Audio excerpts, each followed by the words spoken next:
right. Hello, everyone. Shelby McIntyre. Yes, hello, everyone. I am Shelby McIntyre. I'm a graduate student in the College Counseling and Student Services program at CSUN, and I'll be presenting on a research paper I wrote about how student affairs professionals can counter hate speech on college campuses. Yeah. So hate speech is an issue that is not unfamiliar to college campuses. In a survey last year of college and university professionals, 77% that there was at least reported at least one uncivil hate or bias incident at their institution in the past 2 years. And of those who reported them, 38% said that these occurred at least once per semester at their institution. So not only are these occurring at a lot of different institutions, but they're occurring more frequently than we'd like. And some might ask, well, aren't these campus visitors perpetuating these incidents? But really, 61% of these incidents are initiated by students compared to only 19% by campus visitors. So hate speech is a little bit hard to talk about because there is no legal definition.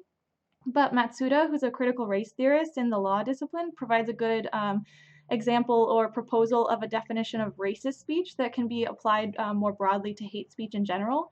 So Matsuda's three conditions, she says, that determine if something is racist speech are first that it's a message of inferiority, and we can apply it more broadly. It could be based on race, but also disability, gender, citizenship, a variety of other things. It's directed at one whose group has historically faced oppression, and the speech is persecutorial, hateful, and degrading in nature. So that's kind of the things that we're talking about. And a theoretical framework that I use to conceptualize this issue is Rendon's theory of validation. And Rendon really talks about the way the college student population has changed over the past few decades. And college was originally built for religious, white, upper class men. And increasingly, we're having all different ethnicities, socioeconomic statuses, disability statuses of students in the campus population. But for the most part, college campuses are largely operating in the same way, which forces these non-traditional students to adapt to the campus culture and can really lead to feelings of self-doubt, like they weren't meant to succeed in this environment because it wasn't built for them. And so what these students require is active validation in order to help them feel able to be welcome and feel like they can be successful in the institution. Um, so when incidents of hate speech do occur, it's invalidating on its own, and it really makes students feel like they're not welcome, valuable, or supported on campus. But then when the institution doesn't really take any action to respond, that's further invalidating. And I think a quote by Parikh really sums that up nicely. It says, when hate speech is allowed uninhibited expression, its targets rightly conclude that the state either shares the implied sentiments or does not consider their dignity, self-respect, and well-being important enough to warrant action. So it's really well said there why we need to take action about this issue, because otherwise these students really will think either the college agrees with it or that we don't care enough about these students to take action. So there have been past attempts to restrict hate speech on college campuses, starting with speech codes, and these happened around the 80s mostly and 90s. They were based on Supreme Court cases, but originally, and ultimately, Supreme Court cases is what made them unconstitutional because they were taken into lawsuits and they were declared too vague a lot of the time. And then in 1992, there was a Supreme Court case, RAV, versus the city of St. Paul, that officially protects hate speech under the US Constitution, and so the speech codes really weren't able to constitutionally exist after that point. Another attempt has been bias response teams, which are basically teams of student affairs professionals, faculty, staff of the campus that take reports of bias and then respond in an educational rather than a disciplinary way. And they're criticized on both sides of the debate, first for doing too much and restricting academic freedom and restricting speech, and also for doing too little, for there being too few consequences for perpetuators. And then lastly, another way that we've tried to respond to hate speech at the college level is presidential statements. So when an incident does occur, the president might email the whole campus with something like, this type of speech is not acceptable at our campus community. We value all members here. We want to be inclusive, something like that to really affirm the mission of diversity of the institution. But again, these are criticized for not taking enough action and not being a proactive enough approach. And then to really understand the hate speech debate, it's good to look at both sides of the issue. So one of the sides for the folks who believe in unrestricted free speech is the slippery slope argument that says if one type of speech is legally restricted, it's a slippery slope to censorship.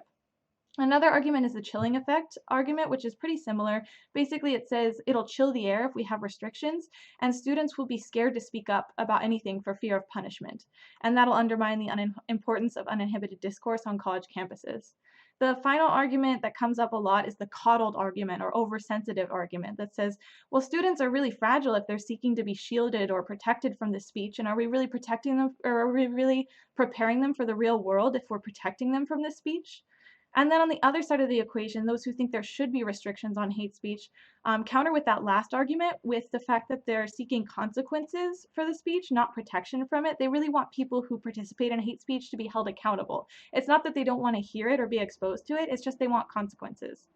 Another argument is the importance of diversity and inclusion on college campuses. So diverse perspectives and experiences are proven to enhance learning, and even in the business world, diversity has been associated with greater company success and productivity. And then lastly, in the argument to restrict hate speech is the idea of the trauma and harm caused by hate speech, which I'll go into a little bit more. So there's been some studies about this back in 2002. One study had Asian American college students reading scenarios, just scenarios of Asian Americans being having hate speech targeted at them for their Asian American identity. Just reading those scenarios lowered the self-esteem of those participants, and they had a higher emotional reaction of anger, sadness, and fear than reading a theft scenario. And then Leeds did a study based on Jewish identity and gay identity, and they found that the short and long-term response, both emotionally and behaviorally, was similar in the process to domestic violence and assault, which are traumatic experiences. Another thing to consider is the target's reaction to hate speech. In Cowan and Metrics study, they found that when the targets of hate speech showed fear, the speech was viewed as more harmful, and participants were more likely to say, hey, the college should do something to punish the student. And then when the targets remained calm, on the other hand, the speech was viewed as less harmful, and participants said, hey, it didn't seem like it was that big of a deal. We don't need the institution to take any action against the offender. But this is in direct contradiction to Leet's study that we just looked at, and 51% of the folks who had hate speech directed at them responded passively, actually, and 83% of those viewed that as a strong response. One participant said they didn't want to honor the statement with a response. So here we are where participants who have hate speech targeted against them are saying, well, I don't want to honor this and I want to respond passively, but then people observing it are more likely to say, oh, well, it wasn't that big of a deal. We shouldn't do anything about it. So my proposal is training, hate speech bystander intervention programming for college students so that we can be proactive and change the broader campus community norms. This is based off an approach that's been successful for combating sexual violence. One study looked at the Green Dot program, a sexual violence program, and the authors thought that basically even folks who weren't trained by the program learned these bystander active behaviors and contributed to a better campus community because they saw the bystander behaviors modeled by other participants who were actively intervening in potential cases of sexual violence. And why are sexual violence and hate speech comparable in this case? Well, first of all, they're both traumatic experiences, and they both prompt debate and controversy. Again, people think too much is being done, too little is being done, and then they both involve issues of unequal power and privilege. Most of the time with hate speech and sexual violence, it's folks who have a position of power in society who are targeting folks who are more historically oppressed based on their social group in society. There are some studies that support my proposal. So first of all, some empirical evidence that shows biased speech reduces biased attitudes. Confronting biased speech reduces biased attitudes among both perpetuators and observers. So first, one study, just hearing someone publicly denounce racism led to increased anti-racist attitudes in the person who said it and the observers. Individuals confronted about prejudicial comments did show that they felt guilt and became more self-critical after being confronted. So it did prompt some reflection. And then another key thing to think about is that confrontations made by bystanders resulted in higher levels of guilt and a calmer response when it was pointed out by a bystander rather than the target. So it's actually really crucial to think about how this can have a more calm response and make the person more likely to feel guilt. And then last, individuals who were confronted about bias showed less acceptance of racial stereotypes after being confronted. Another thing that's important to note is that there is empirical evidence that shows bystanders who speak up are viewed more positively by others. So in a study that looked at prejudiced speech based on LGBTQ plus and racial identity, when they spoke up in terms of hate speech and against it, they were viewed positively to a greater degree than folks who didn't say anything at all. And then this view was positive whether the confrontation was an assertive confrontation or a less assertive confrontation. So some limitations of this work, one huge limitation is that this is only looking at overt prejudice, hate speech that's really obvious, that bystanders would be able to intervene, but it doesn't touch microaggressions and subtle incidents of prejudice, which are actually shown to be more harmful to targets of this kind of speech. So that's something that'll need further research. There's also a lack of recent studies on the impact of hate speech. Most of the studies I cited are from the early 2000s. That's because I couldn't find anything more recent, unfortunately, that looked at this issue. And then there is the argument on both sides of this debate of potentially biased sources. Already, academia is criticized for being too liberal by sources. So I did see some allegations of bias in the research I was looking at. And then a new future direction also would be online hate speech and cyberbullying, because in a college student survey, 50% said that they discuss social issues and politics online through social media rather than on campus. So we need to be proactive in this bystander training on helping confront incidents of hate speech both on campus and in the in-person environment and digitally online where this is happening as well. So in conclusion, hate speech is a big issue that we do need to address. A bystander intervention approach would be a step in the right direction. It's not going to solve everything in terms of equity on college campuses, but it would be one way for us to be a little bit more proactive than the approaches we've tried so far. Thank you. Thank you. So I believe we have a few minutes for questions if any of the judges have some. I was going to ask, which I think you already addressed, though, whether you have inkling of this intervention being attempted in part or in full on any campuses. It makes so much sense the way that you're describing it. It really seems, such a good fit. Yeah, and interestingly enough, I was trying to find bystander programs in general. The most common that comes up is sexual violence bystander intervention. I haven't seen anything that's been enacted, at least in journal articles in the professional literature about hate speech bystander intervention. But that's one of the kind of prompts, calls to action of this proposal, because I think it would be a really good fit, and I'd like to see what the research shows if it could be effective. Yeah. It's very encouraging to have this be proactive, to have solutions to issues that are so troublesome for all of us.